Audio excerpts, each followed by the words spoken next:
If you wouldn't mind, please walk us through what was discussed between the two presidents. What was the detail of their conversation when it came to the question of partnership around the South China Sea and oil and gas exploration? What was discussed? Okay, on the South China Sea issue, it was quite a remarkable meeting.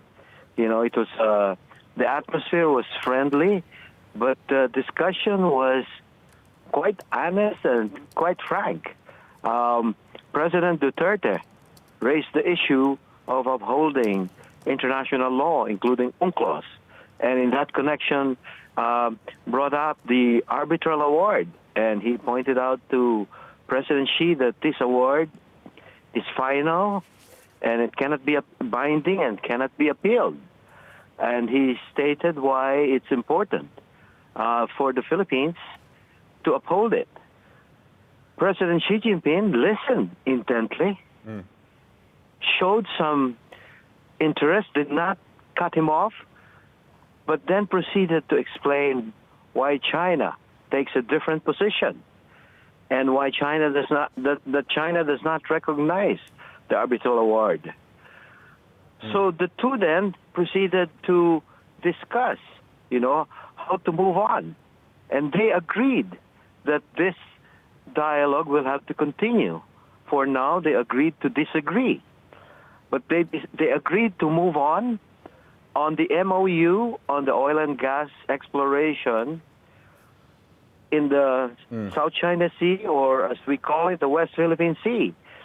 And they decided to announce the formation of the steering committee. This is an intergovernmental steering committee which is specified in the MOU, as well as an entrepreneurial working group that will be composed on the Chinese side of the China National Offshore Oil Company, and on the Philippine side, the Philippine National Oil Company, or other groups that are involved in service contracts with the Philippines. So they decided to move on. Of course, this is just operationalized and to take organizational steps towards doing it. Ambassador, sorry to interrupt. What are the chances of getting a definitive agreement on joint exploration by November of this year? I think there is a moderately good chance. The November is not a deadline. It is a working target to get the framework ready. And this is part of getting the framework ready. And we expect the steering committee to meet in the near future, and then they will lay out the plans. So it is quite possible that you will have the different groups, or at least one or two service contracts. That the goal is to proceed with the service contracts that the Philippines have already issued, and then to start the ball rolling. In the case of one service contract 57, the Chinese already actually have money, but the operation was stopped because of the moratorium. So there are several steps down the road: the lifting, the meeting of the steering committee, the work plan, the lifting of the moratorium. You start with service contract 57, and then down the road there's another one, the service contract 59. Ambassador, so there are a couple of targets in terms of service contracts. Our goal is to come up with commercial agreements, commercial contracts. And it does seem, based on just those metrics, Ambassador David here, by the way, in Hong Kong. Good morning. It does seem, based on that, we'll be here for a while. I just want to shift the attention to another topic. Did they discuss this crackdown on online gaming in Manila? Yes, they did.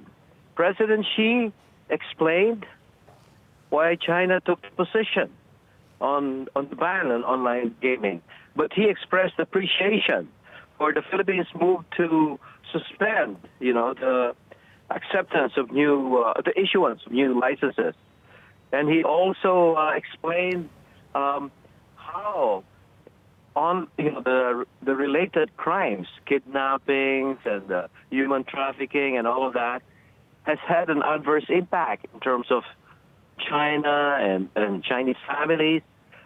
And President Duterte explained that when it comes to protecting the legitimate rights of Chinese citizens in the Philippines and China will cooperate in a joint law enforcement crackdown on the criminal syndicates behind this. Right. Yes? Ambassador, did they agree on a course of action moving forward? Where do we go from here? Oh, I think on this point, I think from the point of view of the Philippines, what we are seeking is not a drastic, not a drastic step that will have an adverse effect on the economy, but rather to regulate, to monitor the online gaming sector in the Philippines.